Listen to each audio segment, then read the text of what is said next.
Right now, the National Weather Desk, an atmospheric river brings heavy rain to the Pacific Northwest, triggering flood concerns in Washington and Oregon.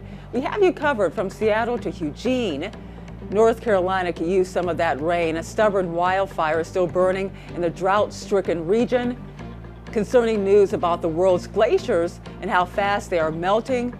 Could the next big solar storm wreak havoc on everything from the internet to the power grid? We'll have a reality check. And you won't find Dasher or Prancer here, but find out why a Nebraska man is turning his farm over to reindeer. From our nation's capital, this is the National Weather Desk. Good morning and welcome to the National Weather Desk. I'm Angela Brown. This is going to be a very wet and potentially very dangerous week in the Pacific Northwest. Relentless rain and melting snow will likely lead to flooding in several states. The cause? A series of atmospheric rivers bringing heavy rain to the region called the Pineapple Express. It carries warm tropical moisture from Hawaii. Up to 10 inches could fall in some places. Flood watches and warnings are posted from western Washington and Oregon. Ryan Sims is north of Seattle, where he says water levels are rising quickly. Well, here we go again. For the first time in nearly a year, relentless rain and rising water levels are leading to this. Rivers inching closer and closer to flood stage. It's a wet one, so with all this rainfall, it's adding up in the rivers, you know. By Wednesday morning, water levels along the Snohomish River will crest at 29 feet, which is just 1 foot below the major flooding category. I can't stop the rain. I can't stop the mountains from sending the water down. So there's not a whole lot I can do. Some of the businesses do have sandbags ready to go down there. So they are, depending on where they are, it is kind of a way of life. Joshua McFalls is expecting a frenzy to come with the likely flooding. That's because he is a DoorDash driver. And with so many people likely homebound, he expects to be busy. Getting groceries if they need them delivered to their house. People probably need their medications. Snohomish County emergency workers tell Como News 75,000 people live and work in flood-prone areas throughout the North Sound. Plenty of people with plenty of worries as the rain continues. You know that you're living in farmlands, lowlands. You have to be ready. Flooding is also a concern in Oregon. Several places are already underwater, and more pounding rain is expected over the next few days. As Gold Meadows reports, a levee broke in Eugene, releasing water into a campground. A portion of the site is under 4 feet of water, with many people needing to be escorted by larger vehicles to get out, some losing all of their possessions to the waters. Captain Sanborn says 1 or 2 flooding events a year is common on the coast, so most locals know which roads to avoid. But he says Coos County is preparing resources in case there's a need for rescues. The National Weather Service has issued both an aerial flood watch and a beach hazard statement for the South Coast in place until Wednesday. That means there will be flooding from Curry County up to Douglas County, particularly low-lying areas as rivers and creeks pour over their banks. We have had several instances where people have driven into those areas, and in one case a person died as a result of doing so, and we've been able to rescue most of the others. Up in Portland, crews are checking out hillsides, ditches, and culverts in the West Hills. They are watching for land conditions and water flows for changes over the coming days that could suggest a possible landslide. They say there's no imminent danger. They are taking no chances here because the area has seen landslides in the past. Changes in the angles of some trees that they used to be more upright, and then they're more at an angle.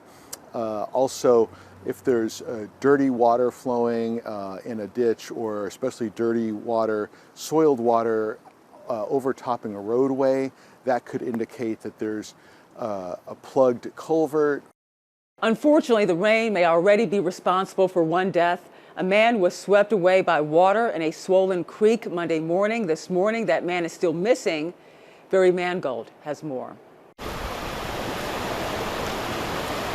Monday morning, a search and rescue effort in southeast Portland turning into a recovery effort. He slipped in and hit the water, and at the blink of an eye, he was gone. Jeffrey Tristan told K2 a friend of his was swept away by water in a swelling Johnson Creek after a long weekend of rain. He's a real good guy. He was down there giving homeless people money the last 3 days.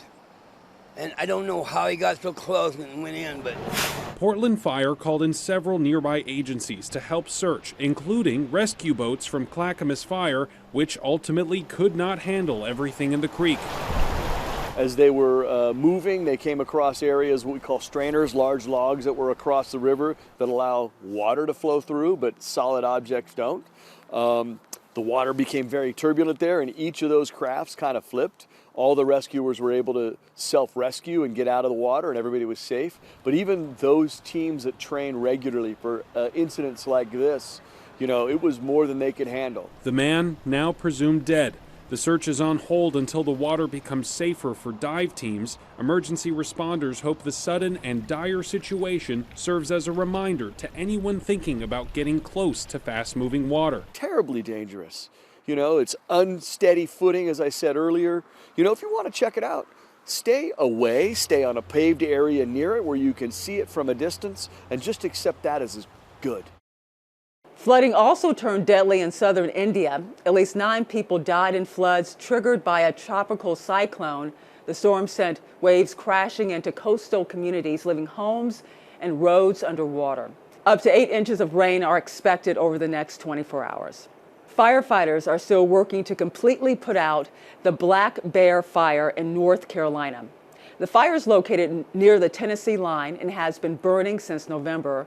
Right now, it's dry and breezy, which can help the fire spread. Rex Hodge has more on what it will take to completely put out the flames. The Black Bear wildfire is 2,008 acres and 90% contained, according to the U.S. Forest Service. That doesn't mean the fire is out. Over the weekend, it grew by 120 acres, even with some rainfall. That's because heat can remain in things like downed trees, stumps, and root systems. And that's actually how this sort of new flare-up of activity started. There were some 1,000-hour fuels that had some heat just within them, and it crossed over that Snowbird Creek. So it's not extremely active, but it is still holding heat in the heavy fuels, with the potential anytime you get a big wind activity to kind of reignite and spread. So that's the main concern. We're going to hit it hard in the morning hours before the winds activity really pick up. About 40 firefighters remain on the job. They're focused on cold trailing, extinguishing any burning materials near the fire's edge so it doesn't cross containment lines. They're running their hands through the ash. They're checking it with their boots on and trying to see if they feel any heat. What is going to help the most? Rain. We've actually only had about ½ inch of rain. We need more consistent rain to really wet those heavy fuels to make sure that it goes out. Forest Service officials say no structures are threatened. Some closures remain, and the Appalachian Trail is closed between Interstate 40 and Brown Gap Road. We're encouraging folks to exercise caution when driving through on the I-40 corridor. That's not just affecting North Carolina. Those folks on the Tennessee side, too, we need to be aware. Glaciers around the world melted faster last decade. The United Nations Weather Agency reported on Tuesday the Antarctic ice sheet lost about 75% more from 2011 to 2020 than the previous 10 years. The UN said the glaciers it measured around the world thinned by about 3 feet per year over that time frame. It also said the rate of sea level rise accelerated in the past decade. And now a look back at this date in weather history. December 5th, 1952 was known as the Great London Smog. Meteorologist Emily Gracie explains why. December 5th, 1952, a layer of smog settled over London and stuck around for days. It was particularly cold and snowy that month in London, and residents were using large quantities of coal to heat their homes. A high-pressure system overhead and sinking air, along with light winds, a moist ground, and clear skies, created an inversion layer the night of December 5th, leading to the formation of fog. Along with the water droplets in the fog, the smoke from chimneys also became trapped in the inversion, creating a toxic smog and reducing visibility down to a few meters. The fog didn't clear until December 9th. It killed thousands and disrupted travel for days. For the National Weather Desk, I'm meteorologist Emily Gracie. And coming up on the National Weather Desk, how solar storms could one day knock out the power grid, as well as the internet for days, weeks, and maybe even longer. And we head to Reindeer Farm to find out how they prepare for the winter season.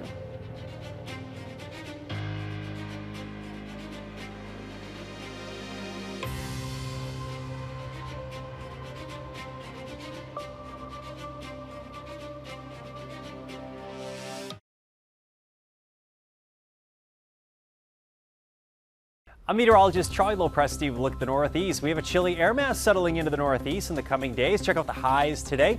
Afternoon highs will top out in the 30s. A few spots, New York, northern New Jersey. Your candidates for temps in the 40s.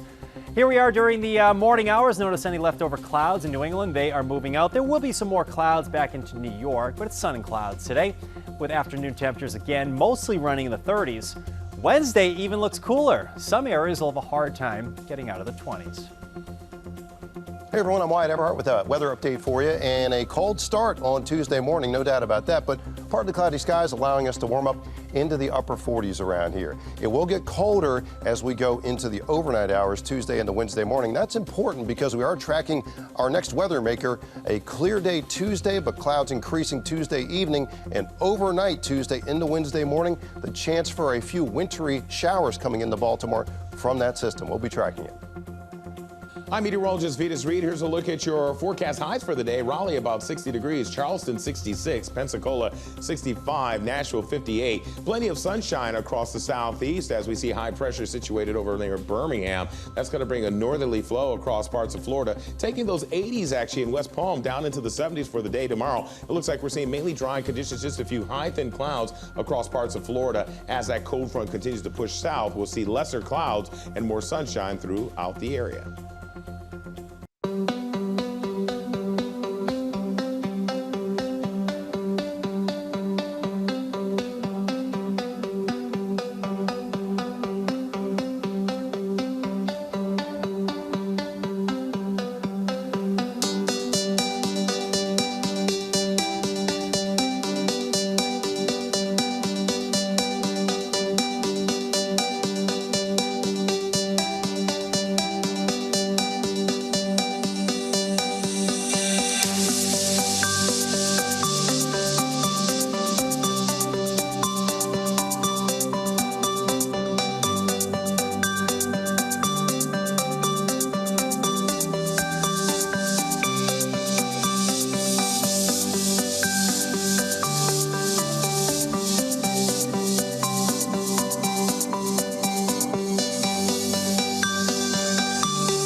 You are watching the National Weather Desk. The California ski season is off to a slow start. While some areas have seen a dusting of snow, it's a stark contrast to the same time last season. Brady Halbib has more. Sugar Bowl, baby, 2023! Spirits are high as skiers and snowboarders hit the Sugar Bowl Mountain Resort for the first time this season. Deep and deep, baby. I like it. We finally got some snow. Right now, Jerome Hill and White Pine are the only lifts that are open, including a terrain park, providing visitors with a taste of what the winter season has to come. Kevin Brennan came up from Nevada City, hitting the slopes for the first time this year. First day, breaking in the new boots. For Brennan, less snow to kick off the season isn't a concern. I've been here for about 20 years, and we've had just this trail open and turned out to be an epic year, so you never can really tell. At 8,300 feet in elevation, Sugar Bowl sits at a prime location for snowmaking, allowing them to maximize their snowmaking capabilities. With snowmaking, they've been doing an awesome job making as much snow as they can. While the mountain is covered with snow, there's noticeably less of it this year compared to this time last year, forcing Sugar Bowl to delay its opening by about a week. Last year, Sugar Bowl opened its doors the day after Thanksgiving, setting the stage for a historic winter season, finishing off the year with a whopping 110 inches of snow. Last year, at some points, we had too much snow to even operate the resort. So it's the wild and stormy Sierra. You never know what you're going to get. In the heart of Nebraska, often known as corn and cattle country, one livestock farmer is looking forward to the winter months ahead. Steve White looks at what makes his herd of animals so well suited for the cold weather. In the heart of corn and cattle country, this farmer adds magic to the season with a unique herd. These cows have antlers. Yes. Yeah. Checking his cows and bulls, the ones that have neighbors talking. Just curious, I said, what's that over there? And it ended up being reindeer. Don't call them does and bucks, and don't expect them to eat milk and cookies or candy canes. Our reindeer, actually, their favorite treat are raisins. Brian and his wife Terica have started Blue Star Farm with plans to turn it into a winter wonderland. What's better than having Christmas trees and reindeer at your farm. The trees will have to wait a few years, but the reindeer are antler-taining families across Nebraska, and they've already booked events for next year. Create that lasting memory with your family during that holiday season. Our two oldest reindeer, Dolly and Dash, we did try to breed them this season, so hopefully we have our very first baby come spring. The Christmas trees suffered a setback, and it's not easy to find a reindeer optometrist when one suffered an eye injury. And they've learned Santa's sleigh likely has lots of girl power. The male reindeer will typically shed their antlers in that November-December time frame. So most likely Santa's reindeer were actually all female. Many folks are thinking about their winter holiday travel plans, and for most of us, that will involve some time on the road. So let's turn to meteorologist John Gunn with some reminders on how to stay safe while hitting the roads this winter season. So a few tips if you're doing some winter driving. You want to make sure your tires are good. First and foremost, make sure you got good tread on those things. Your tire pressure is good. If you got that tire pressure light coming on, get some air in those tires. Very important this time of the year. Remove the ice and snow from your vehicle. You need to be able to see out the windows. And don't just leave that little hole. No, you want to get all that ice and snow off the mirrors, the lights, off the windshield, off the back and side windows as well. Get rid of that snow and ice. Make sure you've got a clear view to the outside. And avoid accelerating too hard and braking hard. This is where a lot of people get into trouble. Use that accelerator, let off of it to slow down. You don't want to brake too hard because you can start to skid. So lift off the accelerator, and if you start to skid, turn into the direction of the skid to regain control. One of the many things we sometimes forget during this winter weather. Also, when things get bad, you'll want to have an emergency kit in your car too. So make sure all the cars in your family, they got this stuff. A flashlight with extra batteries, a little shovel, an ice scraper. You got to have those jumper cables. Lots of dead batteries this time of the year. A bag of kitty litter, that can give you traction in the event that you get stuck and you can't get out. You put some of that kitty litter down and it can help get you some traction, get you unstuck. Of course, you can get stranded too. Bottled water, snacks, blankets, coats, gloves, all the extra stuff to keep you warm. Just think this time of the year, what if I break down? What if I slide off the road and I've got to walk to get help? Just be prepared because major winter weather will continue to be possible across the country and you got to be ready for it. The northern lights have been fairly active over the past week, and it's all due to an uptick in solar activity. That activity also brings the threat of a major solar storm that could wreak havoc on our power grid and also internet. And Lee Gracie sat down with an expert to find out if we are prepared for such an event. So the sun has a periodic cycle of about 22 years where its magnetic field actually reverses and the North Pole becomes the South Pole and whatnot. And during that cycle, we see different numbers of sunspots. And so that 22-year cycle, we see a ramping up and down of the numbers of sunspots. And when you get near what's called solar maximum, you see a lot of sunspots and a lot of activity. And we're entering now what they call solar cycle 25.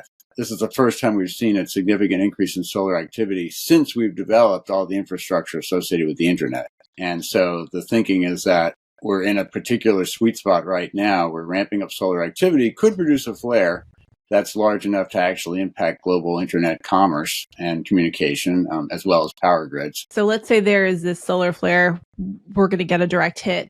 How quickly do you know this? And then what does this look like to somebody who's just a normal citizen living their life? What does that day look like to them? Well, it would start with the big flash.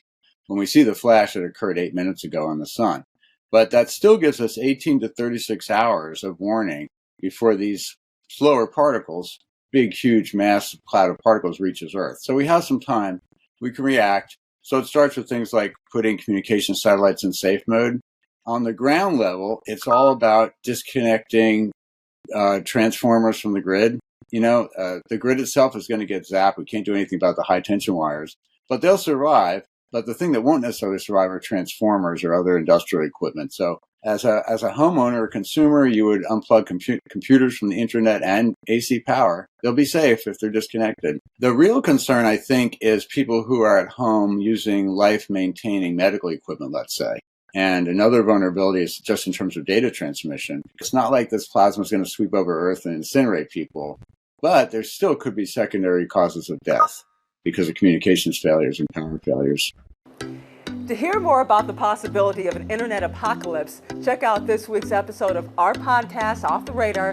You can find it anywhere you listen to your podcasts. And before we take a short break, we take flight over Utah's Snow Basin Resort.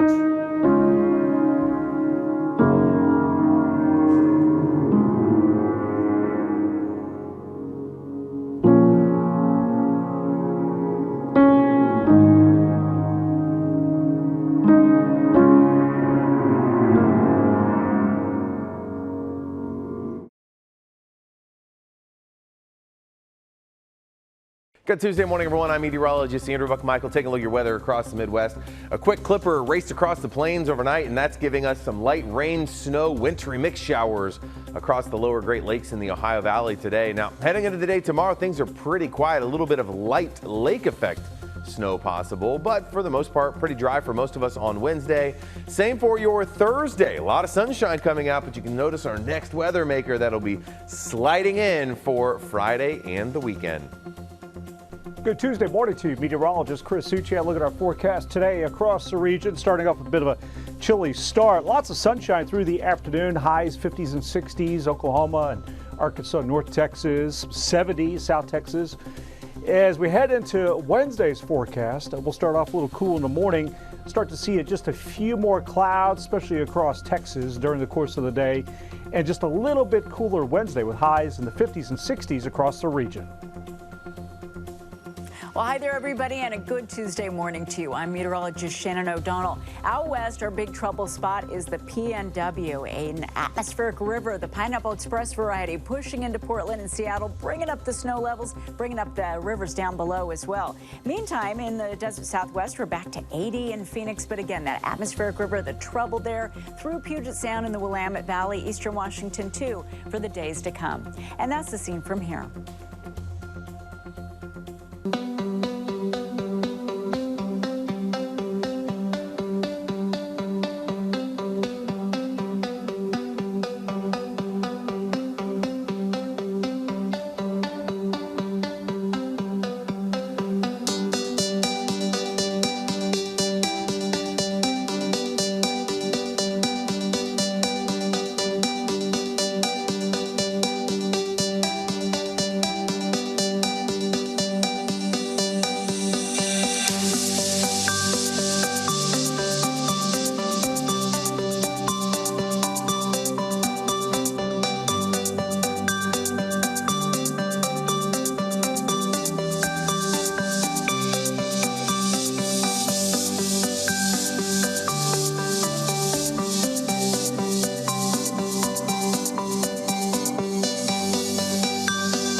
Weather Window, presented by the National Weather Desk. The spooky season is behind us, but there are still different types of fog that form in different ways over lakes and rivers this time of year. Flocks of snow geese, they usually stick around Washington State's Skagit Valley for several months until returning to a Russian island in the Arctic. And sometimes you'll notice love for trees is all around. For more content like this, follow the National Weather Desk on Instagram. Nearly 2,700 miles separate Honolulu and Seattle, but as Theron Zahn explains, the weather in Hawaii can have a major impact on the Pacific Northwest.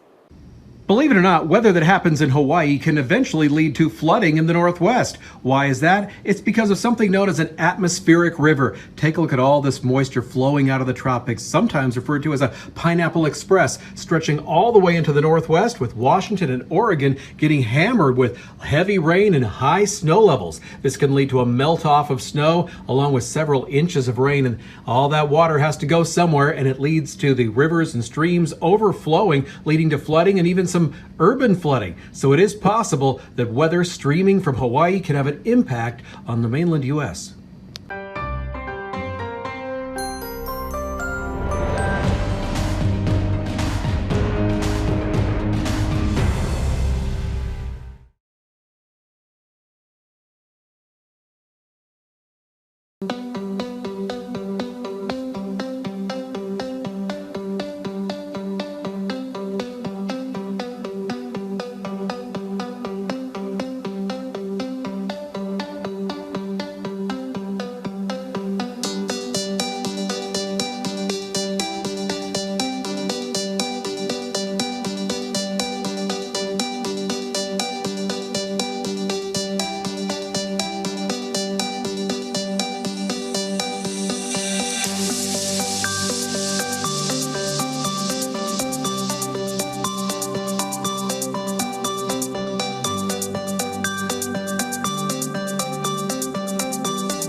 Thank you so much for joining us. I'm Angela Brown. Make it a great Tuesday, and we'll see you right back here tomorrow.